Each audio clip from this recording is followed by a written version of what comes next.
New video here at 7 of flooding in Cape Coral. Gulf Coast News reporter Gina Tomlinson just sent us this video from a neighborhood that shows serious flooding in the Savona neighborhood in Southeast Cape.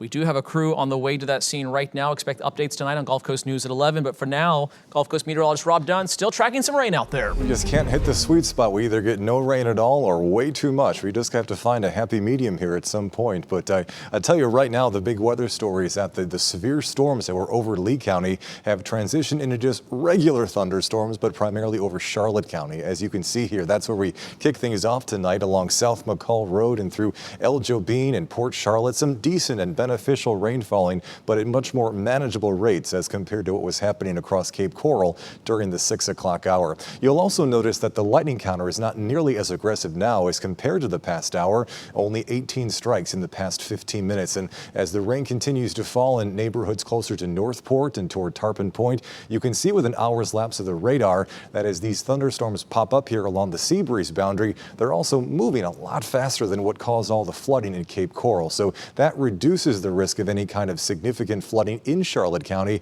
as again, when the storms have a better forward motion, they don't spend as much time dropping rain over the same backyards. Given where these storms in Charlotte are right now and how fast they're moving, we'll be expecting them to arrive over Manasota Key by 7:44 and Englewood as we approach the top of the hour. Current time is 7:19 right now, by the way. So in the next 45 minutes, they'll make their way toward the western sides of Charlotte County and through areas of Sarasota.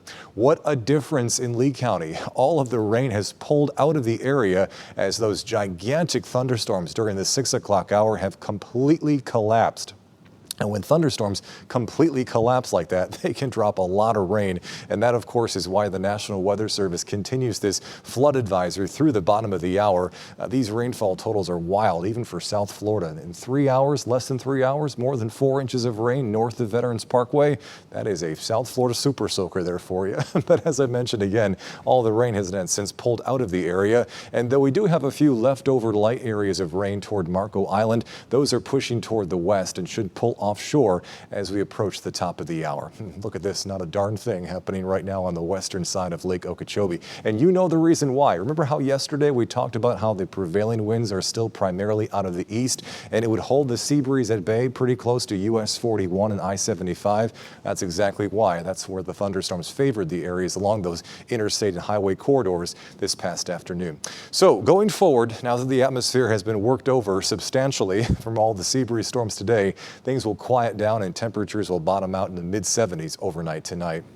With the forecast tomorrow and on Saturday and on Sunday and on Memorial Day Monday, the weather pattern's not changing very much. We're hot and dry in the morning hours, but then the sea breeze will fire up at least a round of some scattered downpours and thunderstorms, primarily in the afternoon hours during that 4-day stretch. And as of right now, the days after Memorial Day, the weather pattern again not showing signs of breaking here anytime soon, as the chance of scattered downpours and thunderstorms hovers between 30 and 40% as you move through Wednesday and Thursday. So with that in mind, let's briefly put the focus on tomorrow. Again, things are fine, quiet and hot during the morning, but when the sea breeze works in after lunchtime, much like today, I'll mention that the sea breeze forecast models here are holding on to a late finish. So much like tonight, we may once again have some late blooming showers and thunderstorms developing after the sunset hour. Regional view, same story. Nothing in the morning, just sunshine and hot weather, and then scattered storms, but favoring Charlotte, Lee, and Collier as you move throughout Friday afternoon and Friday evening. All right, that is your